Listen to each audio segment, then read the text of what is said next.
old laugh and turned to leave. If I had known this would happen, I wouldn't have come to this class reunion at all. As soon as I left the private room, Olivia and Ethan immediately chased after me. Ethan ran ahead to block my way, putting on a fake concerned expression. "Brother Jack, why are you leaving so suddenly? It's a good class reunion. Are you still upset about what happened 6 years ago? If you're feeling guilty, I can apologize to you." He deliberately emphasized the words 6 years ago. Hearing this, Olivia's face immediately darkened. She instinctively shielded Ethan behind her, glaring at me coldly. "Jack, why are you so petty? How can you still be holding a grudge over such a small matter?" But I found it laughable. So my life was just a trivial matter in Olivia's eyes. 6 years ago, just because Ethan said he was afraid of the dark and didn't dare to go downstairs to buy medicine, Olivia abandoned me on the highway on our wedding day, nearly getting me killed by oncoming traffic. I trudged through a heavy snowstorm for 3 hours to reach the wedding venue. By the time I arrived at the wedding venue, I was a complete mess. I had to cancel the wedding in front of everyone, utterly humiliated. Afterward, I caught a severe fever from exposure to the cold. During that time, Olivia never once came to see me. Her heart and eyes were full of Ethan. She even stayed overnight at Ethan's place, taking care of him who was traumatized. Ethan even posted about it on social media to show off,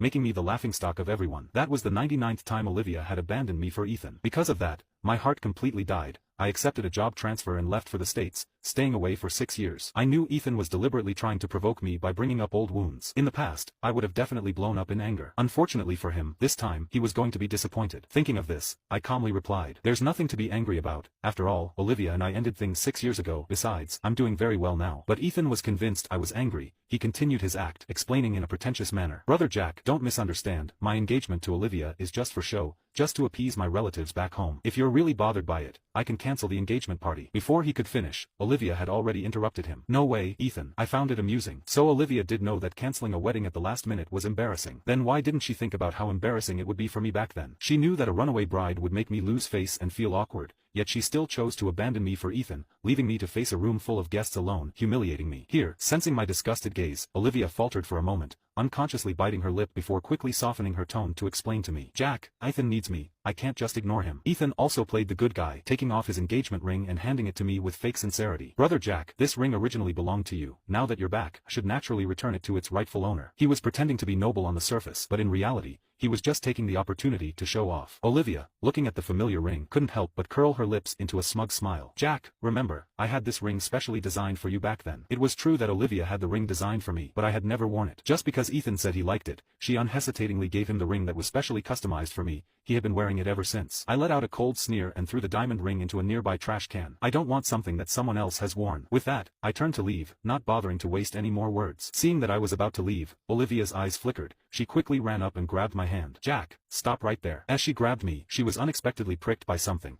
When she let go and looked, she was surprised to find a wedding ring glittering on my ring finger. Now you can watch the second part by pressing share and more.